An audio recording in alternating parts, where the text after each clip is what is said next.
आपको सुनकर आश्चर्य होगा, लेकिन हम एक सत्य घटना आपको सुना रहे हैं। टीकमगढ़ रियासत के एक वैद्य थे। वो घूमते फिरते कश्मीर गए।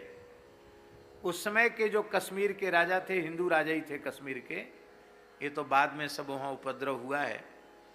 तो वो राजा जो थे कश्मीर के, उनको अनिद्रा की बीमारी हो गई थी। तो उन वैद्य जी को पता चला कि राजा बहुत परेशान है अनिद्रा के कारण, 1 मिनट नींद नहीं आ रही है, सारी दवाइयाँ फेल हो गई हैं। तो वैद्य जी बोले कि मैं राजा साहब का दर्शन करना चाहता हूँ, उनको मैं वैद्य हूँ, दवाई दूंगा। तो उनकी सामान्य वेशभूषा देख करके कर्मचारियों ने उनको घुसने ही नहीं दिया। जब बहुत हठ उन्होंने किया, तब राजा के सामने प्रस्तुत किया। राजा को उन्होंने पूछा, नब्ज भी देखी। तो राजा को भी श्रद्धा नहीं हुई कि क्या वैद्य ये फटी पुरानी धोती पहने, पाग लगाए, ये क्या दवाई देगा।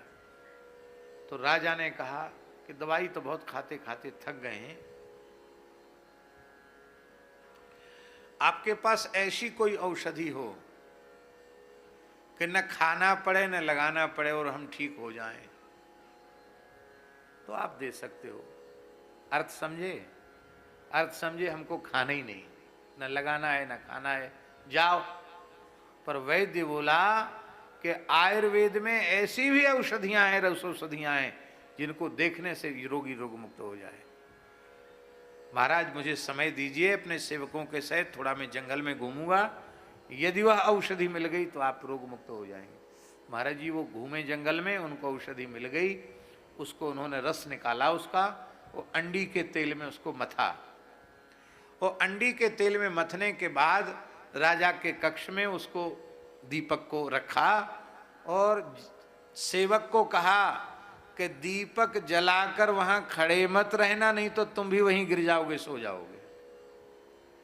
दीपक जला के भाग आना तुरंत, जैसे बच्चे पटाखा में आग लगा के भाग जाते हैं, ऐसे ही वो गया। महाराज जी सेवक तुरंत उसने प्रज्वलित किया, दीपक भागा वहां से, और 1 मिनट नहीं हुआ। वैद्य जी ने कहा था दीपक की तरफ देखना है केवल तुमको। महाराज जी दीपक की तरह राजा साहब ने देखा और उनके खर्राटे बजने लग गए, उनकी नाक बजने लग गई, और वैद्य जी वहां से विदा हो गए। बोले हो गया हमारा काम। मैं नाम भूल रहा हूं उन वैद्य का। महाराज प्रताप सिंह जी देव के जमाने की घटना है। उस समय टीकमगढ़ महाराज थे प्रताप सिंह जी देव, जिन्होंने अयोध्या में कनक भवन बनाया, जिन्होंने जनकपुर में जानकी महल बनाया, उनके शासनकाल की घटना है। चौबे जी ये कश्मीर के राजा उनको कह के गए थे, वो सेवकों से, वैद्य जी बोले इनको जगाना मत, ये 3 दिन तक सोए, चाहे सही 1 सप्ताह तक सोए, इनको सोने देना। और एक बार जब अपने आप स्वाभाविक नींद खुलकर ये जगेंगे तो जीवन में अनिद्रा की बीमारी इनको होगी नहीं। और बीच में जगा दिया तो फिर हम जिम्मेवार नहीं। महाराज जी 3 दिन तक सोए महाराज। 3 दिन बाद अपने आप जगे, एकदम सिर का भार उतर गया, एकदम ठीक हो गए। बोले भाई वैद्य जी को खोजो, कहाँ वैद्य, कहाँ धरे वैद्य, तो गए।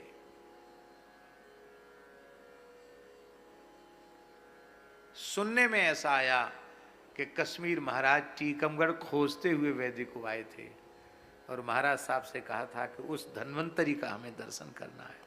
महाराज जी एक साधारण ब्राह्मण थे वो, उन्होंने कहा रोगी को रोग मुक्त करना वैद्य का धर्म है, मैंने कुछ लेने की इच्छा से थोड़ी तुमको तुम्हारा इलाज किया था, हमको कुछ नहीं चाहिए, एक फूटी कौड़ी नहीं ली। और प्रताप सिंह जी देव के बारे में कहा कि हमारे महाराज साहब का दिया हुआ हमको बहुत है, हमको कुछ नहीं चाहिए। कहने का आशय ये है, रसौषधि ऐसी होती है कि रोगी को निमोनिया हो गया, आजकल की भाषा में कहें डबल निमोनिया, और निमोनिया वाला व्यक्ति, डबल निमोनिया वाला व्यक्ति दही खा ले तो जिएगा कि मरेगा? मर जाएगा जल्दी। और रसायन वाले वैद्य मिले, उन्होंने कहा डबल निमोनिया है, तो उन्होंने कहा क्या खाओगे? तो कुपथ माग जिम व्याकुल रोगी। वो रोगी बोला, वो परेशान ज्यादा था निमोनिया से, बोला हम तो दही खाएंगे। सबके कान खड़े हो गए, दही खा के मरोगे? वैद्य बोले नहीं, इसको दही खाने दो, भरपेट दही ही खाना है इसको, कुछ नहीं खाना, ये ठीक हो जाएगा। और रस, एक रसौषधि की 2-4 बूंद दही में मिला दी और बूरा मिला दी, बोले खूब भरपेट दही खाओ। एक बार दही खाते ही निमोनिया खत्म। दुर्भाग्य की बात है कि स्वतंत्र भारत में आयुर्वेद का सम्मान नहीं हुआ। अभी वर्तमान शासक, वर्तमान शासन में ये इस ओर थोड़ा सा प्रयत्न आरंभ हुआ है।